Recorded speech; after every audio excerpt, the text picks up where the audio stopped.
지난 시즌 손흥민 선수가 득점왕을 차지하면서 정말 엄청난 시즌을 보냈었죠. 이 기록을 보면 맨 앞에 있는 것이 90분당 득점 기록이거든요. 그런데 손흥민 선수가 토트넘에 있었던 전체 시즌들 중에서 당연하게도 90분당 득점 기록이 지난 시즌 가장 높았습니다. 그런데 여기서 재미있는 기록이 뭐냐면 이 세 번째 줄이 90분당 슈팅 횟수인데요. 지난 시즌들과 비교해서 지난 시즌에 슈팅을 많이 기록한 시즌도 아니었습니다. 기록을 비교해보면 손흥민 선수가 토트넘에 있었던 전체 시즌들 중에서 지난 시즌이 두 번째로 슈팅한 횟수가 낮은 시즌이었어요. 그러니까 손흥민 선수가 지난 시즌에는 득점을 가장 많이 한 시즌이었는데 슈팅을 그렇게 많이 한 시즌은 또 아니었다는 의미가 되거든요.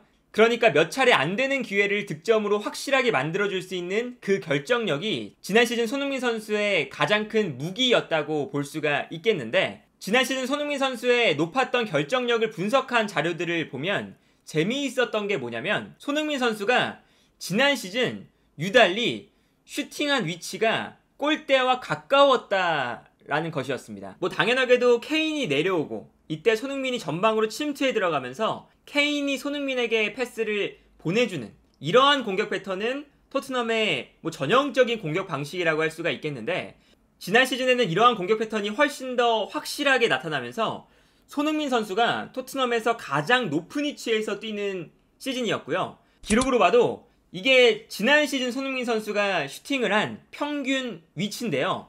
지난 시즌 손흥민 선수는 골대와 평균 15.2야드, 이게 미터로 환산하면 13.8m거든요.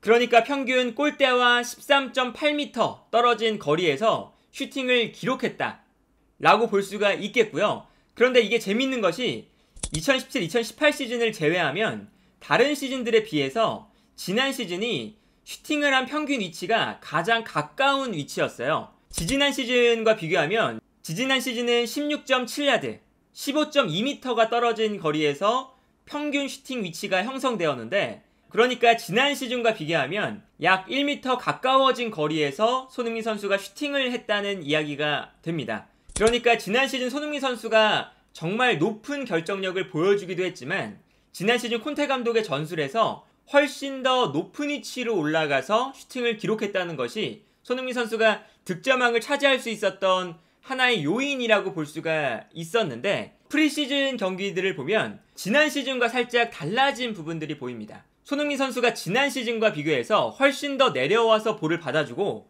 공격을 풀어주려는 모습을 계속해서 보여주고 있어요. 그래서 경기 장면들을 보면 오히려 케인과 모우라 혹은 클루셉스키가 최전방에 머무르고 있고 손흥민 선수가 내려가서 볼을 받아주려는 모습을 볼 수가 있습니다. 그리고 이 장면도 마찬가지인데, 이 장면은 이제 지난주에 있었던 AS 로마와의 경기였는데 손흥민 선수가 내려와서 볼을 받아주려는 동선을 가져가고 있고, 반면에 케인은 최전방에서 박스 안에 들어가 있는 모습을 보여주고 있어요. 이건 이제 지난 시즌과 확연하게 좀 달라진 모습이라고 볼 수가 있겠는데, 물론 지난 시즌에도 손흥민 선수가 이렇게 내려와서 볼을 받아주고 반면에 케인과 클루셉스키가 최전방에 위치하는 이러한 동선을 가져갈 때가 있었습니다. 그런데 이럴 때마다 토트넘이 보여줬던 경기 패턴은 뭐였냐면요, 경기 초반에 케인이 내려와서 경기를 풀어주려고 하다가 케인의 컨디션이 안 좋거나 아니면 케인이 상대 수비의 마크를 제대로 풀어내지 못하는 빈도가 많아지게 되면 그럴 때 이제 손흥민 선수가 오히려 내려오고 케인이 올라가주는 이러한 공격 패턴들을 계속해서 보여줬었거든요. 그러니까 손흥민 선수가 내려와주는 공격 패턴은 케인이 내려와주는 플레이가 잘 안 될 때 만들어지는 변칙적인 플레이라고 볼 수가 있겠는데, 손흥민 선수가 기본적으로 지난 시즌에도 내려와서 볼을 받아주는 플레이를 가져가긴 했지만 정말 뛰어나게 잘한다는 느낌을 주지는 않았거든요. 그런데 지난 시즌 이 막판부터 손흥민 선수가 이 득점왕을 향해 달려가면서 뭔가 플레이에 훨씬 더 여유가 생기고, 그리고 정말 축구 도사가 된 듯한 것처럼 뭔가 플레이가 훨씬 더 유연해지면서 내려와서 공격을 풀어주는 플레이를 점점 더 잘해지고 있어요.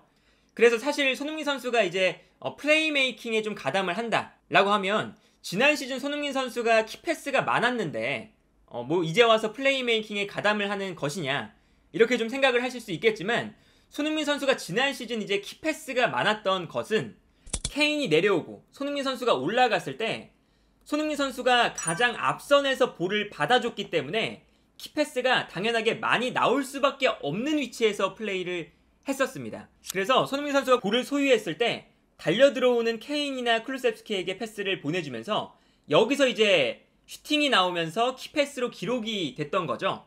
그러니까 손흥민 선수가 기록했던 키패스는 플레이메이킹과는 사실 거리가 있는 플레이였고요. 예를 들면 이러한 장면입니다. 지난 시즌 맨체스터 시티와의 경기에서 손흥민 선수가 어시스트를 기록했던 장면인데, 이 장면을 보면 케인이 내려와서 볼을 받아주면서 손흥민이 전방으로 뛰어나가는 타이밍에 패스를 보내주고, 이때 손흥민 선수가 수비 뒷공간을 완벽하게 무너뜨리면서 볼을 받아준 이후에 뛰어들어오는 쿨루셉스키에게 패스, 그리고 쿨루셉스키가 득점을 기록하는 장면인데, 손흥민의 키패스는 대부분 이러한 장면에서 이제 나왔었던 거고, 결국에는 팀의 공격을 풀어주는 이 플레이메이킹은 케인이 대부분 담당을 했었거든요. 그런데 프리시즌을 보면 손흥민 선수가 내려와서 볼을 받아주고 마치 케인처럼 공격을 풀어주는 장면들이 정말 많이 발생하고 있다. 이렇게 좀 볼 수가 있을 텐데요. 특히나 이렇게 손흥민 선수가 측면에서 중앙으로 들어오다 보니까 반대편 측면을 바라볼 수 있는 시야를 확보하게 되는데, 이때 측면으로 달려나가는 오른쪽 윙백에게 패스를 돌려주는 그러한 이제 패턴을 보여주고 있고, 이제 그러다 보니까 손흥민 선수의 뭔가 원터치 패스, 그리고 반대편 측면으로 전환해주는 그런 패스들이 많이 나오고 있고, 손흥민 선수가 그러한 플레이를 잘 하고 있습니다. 여기에 대해서 재미있는 건 뭐냐면, 토트넘은 이번 시즌 왼쪽 윙백 자리에 페리시치를 영입했다라는 것인데, 인터밀란에서 페리시치의 역할이 측면 윙백이긴 하지만 거의 측면 공격수에 가까웠거든요.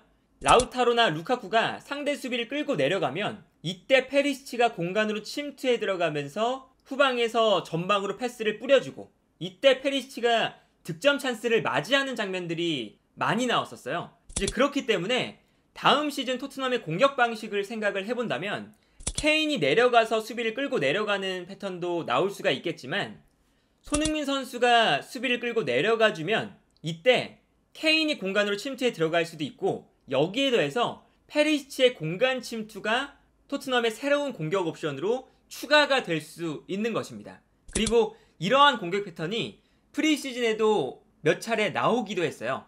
경기 장면을 보시면 손흥민 선수가 중앙으로 들어오면서 볼을 받아주려는 움직임을 가져가고 있는데, 이때 당연하게도 손흥민 선수가 이 토트넘에서 가장 주요한 득점 자원이다 보니까 로마의 수비수들이 손흥민 선수에게 시선이 빼앗긴 상태예요. 근데 이때 측면에 있던 페리시치가 순간적으로 박스 안으로 들어가주는 동선을 보여주고 있고, 그리고 후방에서는 뛰어들어가는 페리시치를 향해서 패스를 보내주는 모습을 볼 수가 있었습니다.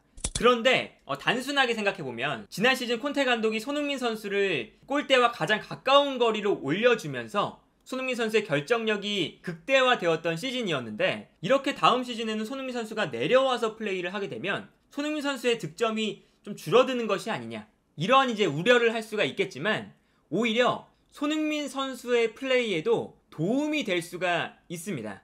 왜냐면 페리시치가 침투해 들어가면서 상대 수비를 흔들어 놓으면 이때 상대 수비는 당연하게도 페리시치에게 쏠릴 수밖에 없어요. 그렇게 되면 이때 손흥민 선수가 2차적으로 또 침투를 시도해 주면서 여기서 이제 득점을 만들어낼 수 있는 또 다른 기회가 만들어질 수가 있거든요. 아까 보여드렸던 이 장면 있죠?